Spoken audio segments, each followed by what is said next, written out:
tan feliz ¿De cuando verdad? llego aquí, sí, me siento en familia. Qué bueno, Qué bueno, sí. Chicos, ¿están bien? Bendiciones. Sí, gracias Muy al bien, muy Señor. bien. ¿Y Qué tú? bueno verles súper bien, gracias al Señor. Bueno, ya ustedes saben que hoy es que 3 de febrero. ¿Tres? Sí. Sí, 2, 3. Bueno, pues este mes es el mes del amor Así y de la mismo, y la amistad. amistad. Tradicionalmente, ¿verdad? Pues le conocemos así. Ajá. Y pues nada, es inevitable en estos días uno sentarse a pensar Ajá. sobre esa temática y bueno, visualicé en un relato bíblico algo que no había considerado.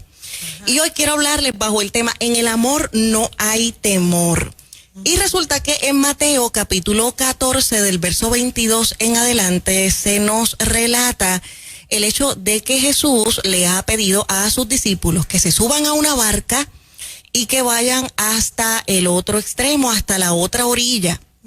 Y en este relato hay tantas enseñanzas poderosas que yo sé que Dios va a ministrar en una manera bien especial en esta hora. Pues dice la escritura que los discípulos obedecen y Jesús les hace esta petición porque Jesús necesita despedir a la multitud. Y entonces uno dice, caramba, pero ¿de qué multitud estarán hablando?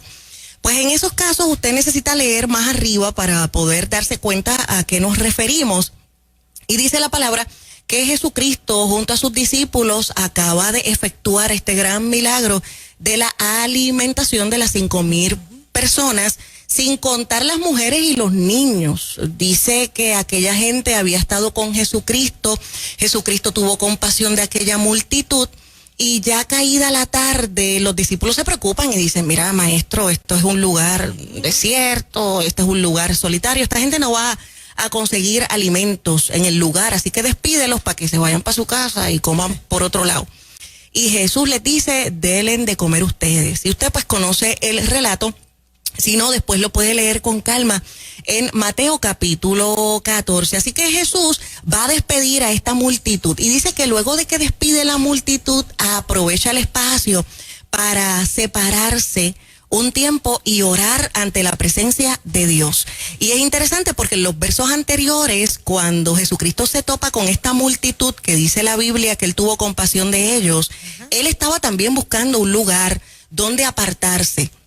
Y eso me hacía pensar que hay momentos en la vida en donde uno dice, temprano en la mañana voy a orar.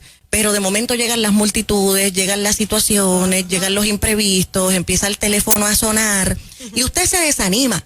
Mire, usted no tiene que tener particularmente una hora o un día en específico. Lo importante es que aprovechemos los espacios y nos demos cuenta que hay momentos en donde el Espíritu Santo de Dios nos está inquietando a entrar a su presencia. Jesucristo aprovecha el espacio de que la multitud se ha ido, los discípulos no están presentes, así que tiene el espacio perfecto para ir delante de la presencia de Dios.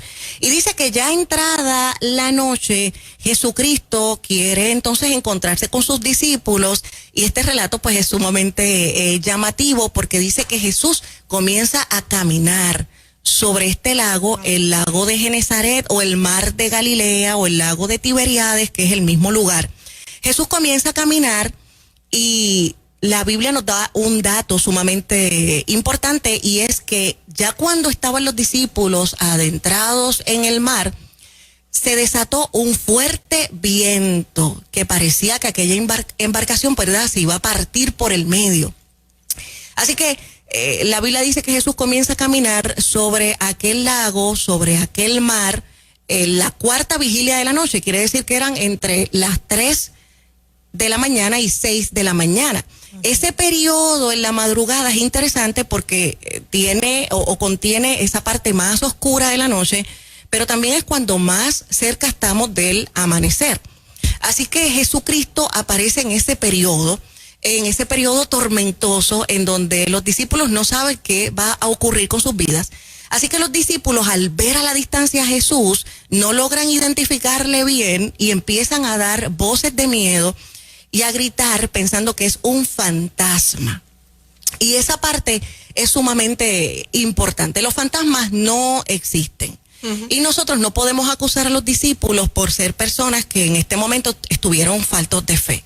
Mire, hay que ver las cosas como hay que verlas. Claro. Los discípulos llevan todo un día de trabajo. Ya son las 3 de la mañana, o poco más de las 3 de la mañana. No han dormido. Están cansados. Temprano en este capítulo se nos deja saber que Herodes le había dado muerte a Juan el Bautista. Y seguido a eso, al escuchar de la fama de Jesús, piensa que Juan el Bautista ha resucitado en la figura y en la persona de Jesús. Así que cuando Jesús escucha eso, Jesús se aparta del lugar y los discípulos probablemente ya han escuchado acerca de esos comentarios. ¿Qué están pensando estas personas al ver a Jesús o esta figura que viene caminando sobre el mar? A lo mejor piensan que en efecto es el fantasma o el espíritu de Jesús porque ya le dieron muerte. Ellos están cansados, quizás no han comido, no han dormido nada. Lo que quiero traer con este punto es que hay momentos en la vida en donde el cansancio es tal y la turbación está en nuestras vidas a tal nivel que uno piensa o empieza a ver cosas que no son, que no existen, y la mente te hace muchas jugadas. La vista es lo más engañoso que hay. ¿Cuántas veces uno en la calle no ha parado a saludar a alguien y después que te acercas bien el tremendo pasme porque no era la persona? Entonces, yo creo que sí, hay circunstancias en la vida en que nos turbamos a tal nivel que vamos a ver cosas que realmente no existen. Y lo segundo es que daban voces de miedo. La voz delata nuestro estado de ánimo. Fernán Reyes, usted que vive de la voz, ¿es cierto o es falso? Oh, claro que sí.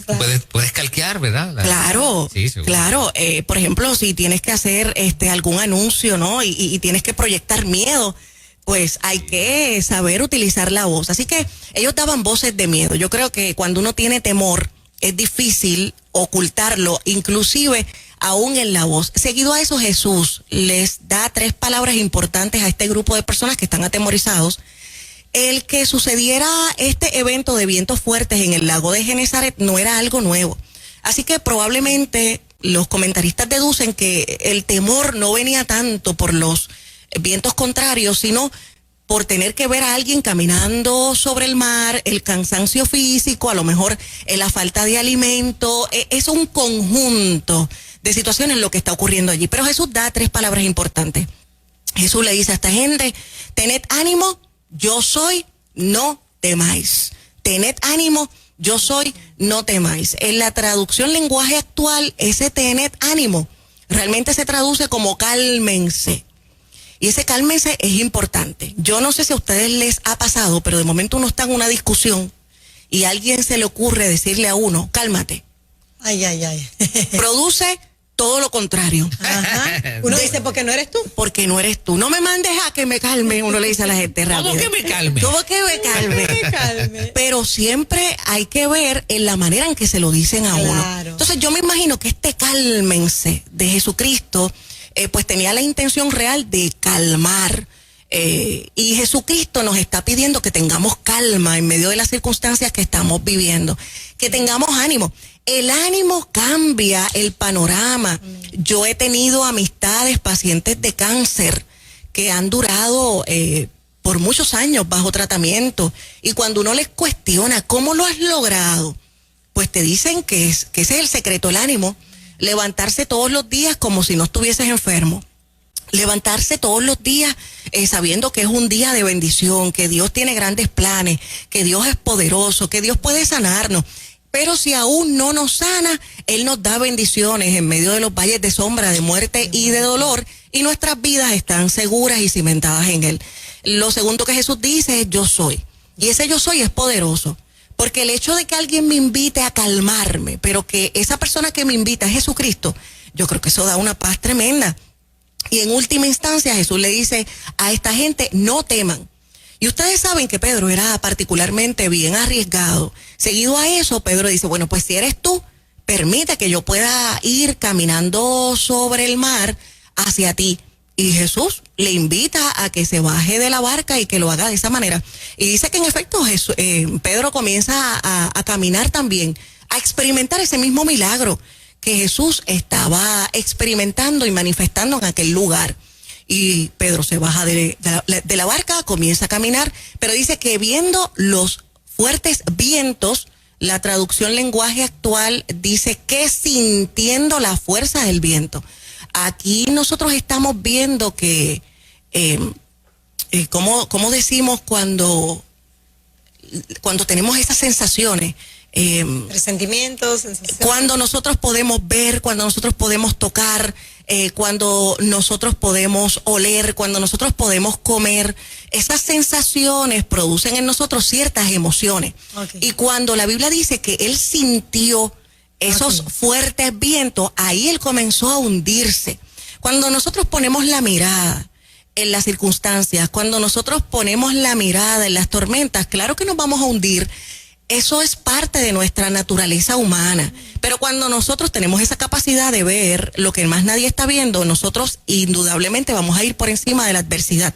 Este fin de semana, Sixto Porras comentaba en sus redes sociales algo que a mí me impactó mucho.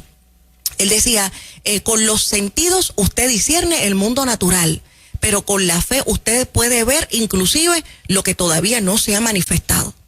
Y hasta cierto punto, ese es un sexto sentido, la fe.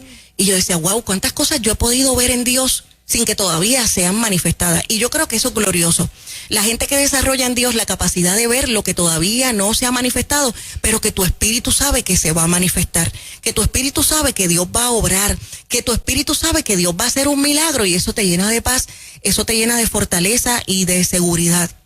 Cuando Pedro comienza a hundirse, para nuestra sorpresa, Jesús está más cerca de Pedro de lo que él pensaba, porque el relato bíblico dice que Jesús solamente tuvo que extender el brazo a asir de él y de esa manera evitar que se hundiera. Jesús está más cerca de lo que nosotros pensamos y creemos, pero si nosotros solamente nos enfocamos en la tormenta, si nosotros solamente nos enfocamos en los vientos fuertes, no nos vamos a percatar que no solamente está Jesús, que hay mucha gente buena cerca de uno en los momentos de tribulación, en los momentos de necesidad. Pero eso es parte de nuestra condición humana. Siempre decir que estamos solos, siempre sentir o creer que Dios nos ha abandonado, porque en efecto es un sentimiento. La realidad es que Jesús siempre está. Seguido a eso, Jesús le dijo a Pedro, hombre de poca fe, ¿por qué dudaste? Y en la traducción lenguaje actual dice que le dijo a Pedro, Pedro, ¿por qué desconfías de mí? Y aquí entramos al meollo de lo que quiero compartir esta mañana con ustedes. Primera de Juan, capítulo 18, dice que en el amor no hay temor, porque el perfecto amor echa fuera el temor. Jesús desde un inicio, cuando vio a esta gente atemorizada por las razones que fuera, Jesús les dijo que tuvieran ánimo porque Él era y que no tuvieran temor. Cuando Pedro quiere experimentar lo sobrenatural de Jesucristo, comenzó pompeado porque tenía la confianza de que Jesús lo podía hacer. Pero cuando depositó su mirada en el viento y no en el maestro, comenzó a hundirse por la falta de confianza. Y Jesús da en el clavo con el problema real de Pedro. Su problema no era el temor. Nosotros podemos experimentar el temor y eso no nos va a hundir en la vida. Lo que nos va a hundir en la vida es la falta de confianza. Y cuando no hay confianza, aunque suene duro, no hay amor.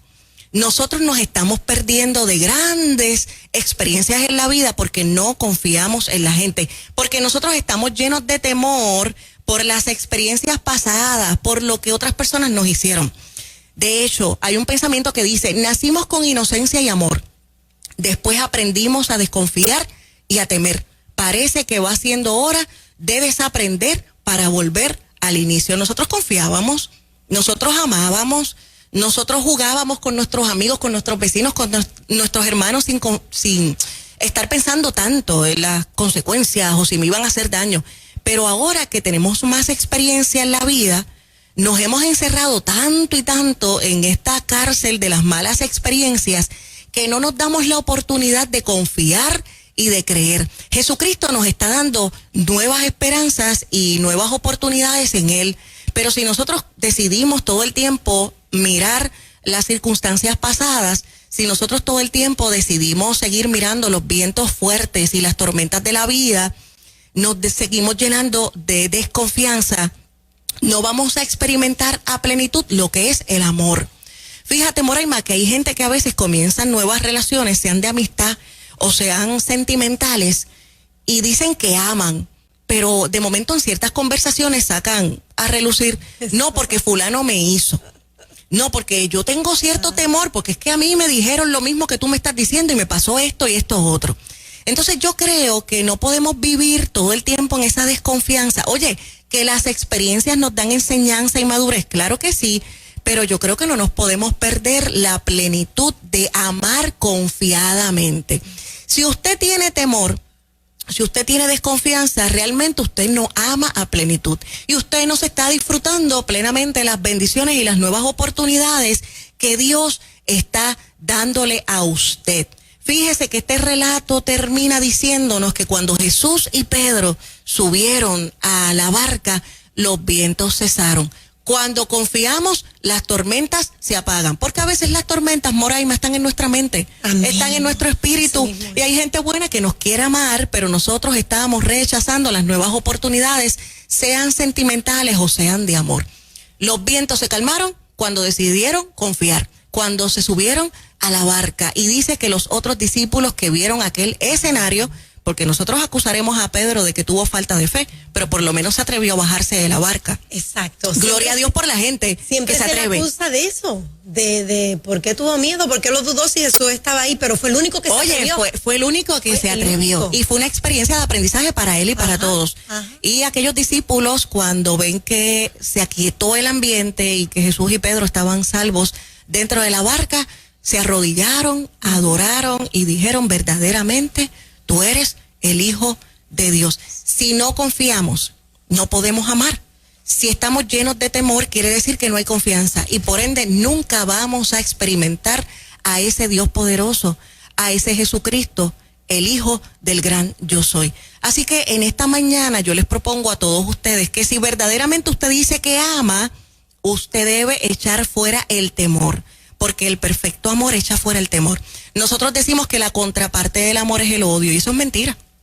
La contraparte del amor es el temor, porque el temor es lo que crea los celos, es lo que crea las distancias, es lo que crea la duda y la falta de confianza. Jesucristo está esperando que confiemos, que le amemos plenamente, porque de esa única forma vamos a experimentar que los vientos tormentosos de nuestra mente y de nuestro espíritu se van a calmar y de esa manera vamos a experimentar que nuestro Dios verdaderamente es el Dios que tiene autoridad sobre el viento y sobre el mar. Amén, qué hermosa palabra. Alguien esta mañana está diciendo: esto era para mí. Yo espero que sí, gloria a Dios. Necesitaba escuchar esta palabra. Claro que sí, amén. Qué Y le bonito. decimos a la gente en esta mañana que no sientan miedo, ¿verdad?, de la tormenta, de los vientos, que seas aunque sea el único en atreverte. A Exactamente. veces no nos atrevemos porque nadie lo ha hecho antes. Atrévete a ser el primero en tu generación en hacerlo. Definitivamente como lo hizo Pedro. Tenemos que confiar. Claro. El camino de la soledad está lleno justamente de Eso. desconfianza. Si nos abrimos al amor, a la confianza y dejamos fuera el temor, vamos a descubrir un mundo de oportunidades. Aida Mota, señoras y señores, ¿qué está pasando en estos días? Cuéntanos, ¿cómo se conecta la gente? Mira, la gente se puede conectar conmigo. Bueno, déjame saludar primeramente a la Iglesia Evangélica Unida. Estuve dando un taller de educación cristiana a toda la iglesia, a los líderes, los jóvenes. Estuvo genial este pasado sábado. Así que esa gente hermosa de Luquillo, un beso, un abrazo, gracias por tanto cariño, amor. Me regalaron un bizcocho de zanahorias, que es mi ¡Qué favorito. rico! No se lo reveló ni carne ni sangre, fue el Espíritu Santo de Dios. Bueno, la gente puede contactar conmigo al 787-531-6967 y me consiguen en las principales redes sociales como Aida Mota, Mota con una sola T. Bendiciones. Bendiciones, Aida Abrazo, Mota. bendiciones. En Nueva Gracias. Vida 97.7. Puerto Rico, buenos días. Esto se pone cada vez mejor. Miércoles, mitad de semana.